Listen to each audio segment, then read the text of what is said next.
Here's a comment I get almost every day. Hey Sam, why don't you give ratings in your reviews? And here's your answer. It usually undermines and distracts from every point someone makes beforehand. People get so caught up in the overall score that they seem to think that all the substance and juice of the review is either pointless to sit through or gibberish when really it's not. And let's not forget, movies are subjective. A film may not work for one person, but it will another. It all comes down to what you're looking for. And never has the decision to not include ratings in my reviews been more appropriate than today. Godzilla is the exact kind of film where giving it a certain score out of 10 is far too vague a verdict. This is a flick that is going to have audiences completely split down the middle. It won't work for some and it will work for others depending on what you're looking for. I myself am somewhere in the middle, though I'd say I'm probably closer to the positive end than the negative.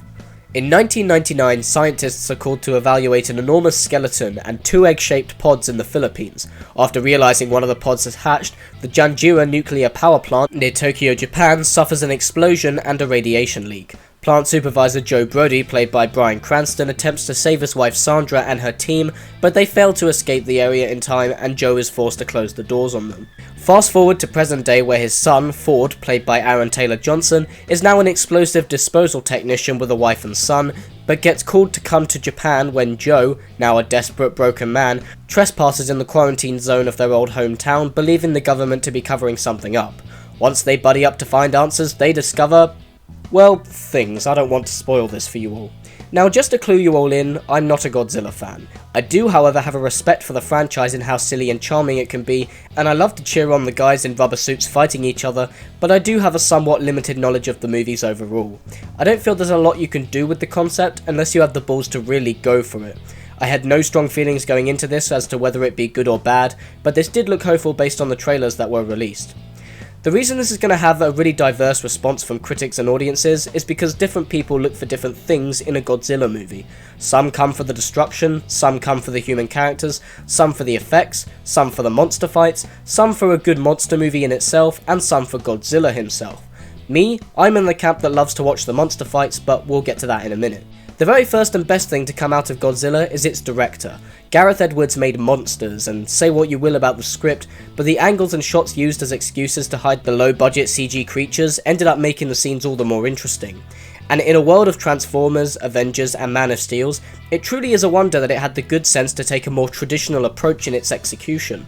In the first half, Edwards handles the scope of the creature's impact masterfully. This is a guy who knows how to build anticipation through pure suggestion, harkening back to the good old don't show the monster formula that made movies like Jaws and Aliens so great, and giving us a big budget Godzilla movie with really good cinematography. There are plenty of shots of Godzilla himself hidden amidst smoky conditions, in darkness, or from an on-ground perspective where he's so big that all we can see is his foot.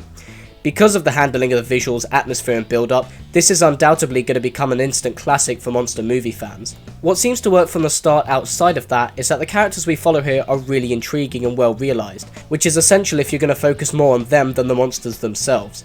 Aaron Taylor Johnson does a really great job of portraying Ford as a character who's preserved to the point of suppression. He's a great yin to Cranston's yang, being the straight-faced protagonist, but still understandably sympathetic and compelling behind the eyes. But Cranston as Joe is so much better than the script even deserves. He's utilised and performs his heart out in every single scene he's in, and the scene where he has to close the doors on his wife is incredibly moving and sad. And when these two establish their father-son team-up with the promise of a really compelling dynamic to be explored, with Ford learning not to dig things in the past and Joe learning to move on, they themselves start to become even more interesting than the creatures we all came to see this for in the first place. The problem? That all gets lost by the wayside because as it turns out, Joe's barely in it. Oh. I feel really bad for Cranston fans. He's undeniably the greatest actor out of the bunch and the most compelling character in this, and he gets written out just as things start getting interesting. Why? Again, I like Ford and I don't mind following him as the lead protagonist on his own, even though this does leave us with a not very emotive person, but there's so much wasted potential for some more interesting drama that they really shoot themselves in the foot within the first 30 minutes. But whatever, that's just one small piece of the puzzle. You came to see Godzilla, right? Well, you'll be pleased to find that the effects and creature designs are stunning. Godzilla looks badass when you finally get to see him, it's honestly hard not to get giddy when he breathes fire for the first time, and the fight that ensues between him and the Muto, those giant bat looking things you've seen in the trailers, is outright jaw-dropping. Having said that, if you came here to see giant monsters duking it out, which is where I feel the concept gets its main sense of fun from, you'd probably be better off watching Pacific Rim again. Yeah, the final fight is amazing and hugely entertaining, but it leads into one of the biggest problems with the movie.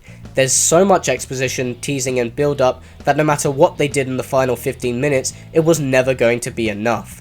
And I wouldn't hold that against the movie if it hadn't kept doing this really annoying thing of building to these awesome fights and then just as they'd start, cut away to some kid watching it on the news and then cut back once it finished as if to say, "Whoops, you missed it, but it was awesome."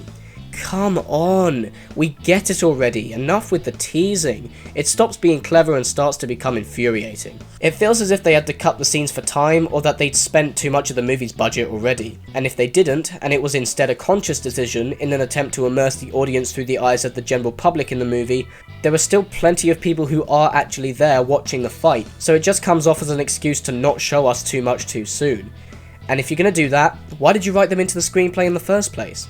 While he's conforming to the formula, Edward seems to think that he's also doing the same thing with the reveal, and I admire the ambition, but the awkward structure of the narrative and the jarring cutaways seem to belittle that compliment.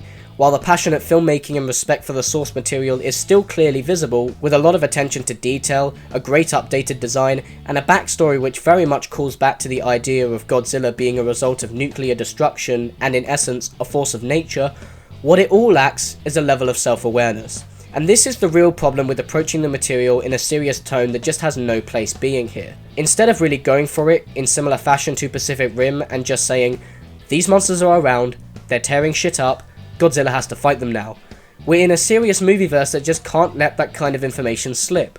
What kind of creatures are they? How are they made? How do they reproduce? What are their intentions? What's their backstory? Again, it works great for a monster movie, but it takes a lot of the focus away from its lead character, which is meant to have the bigger presence, and it slows everything down in its second act to establish it all. At times I felt I was watching a movie about the monster Godzilla fights more than Godzilla himself.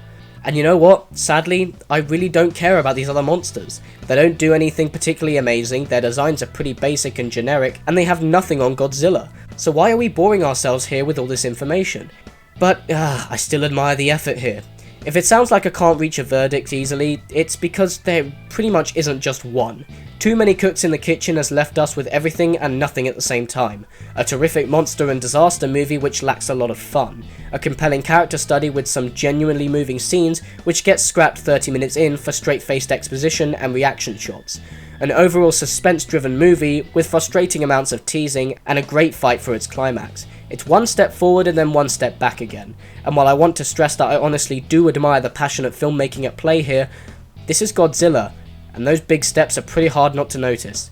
Either way, we're getting a sequel, so if the creative team decide to loosen up a bit and go all out there to embrace the silliness and fun of it all next time, there may still be hope. And also, Godzilla's back, that's still pretty cool regardless. If it sounds like I'm going a little easier on the film, well, yeah, I am, so sue me. I want to like it because you can feel the honest effort coming from the entire production.